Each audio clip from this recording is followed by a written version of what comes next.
Friends ఇదే Uppada beach మొత్తం చూసారా. ఇది మొత్తం ఎట్లా ఒక 4 to 5 కిలోమీటర్స్ ఉంది.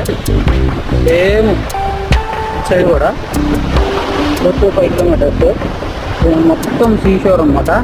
ఇలా రాక్స్ పెట్టేసి ఉన్నాయి. మామూలు లేదు. ఈ లొకేషన్ అయితే మీరు తప్పకుండా చూడాలి. ఆ చివర్లో షిప్స్ కూడా ఉన్నాయి, పెద్ద పెద్ద షిప్స్.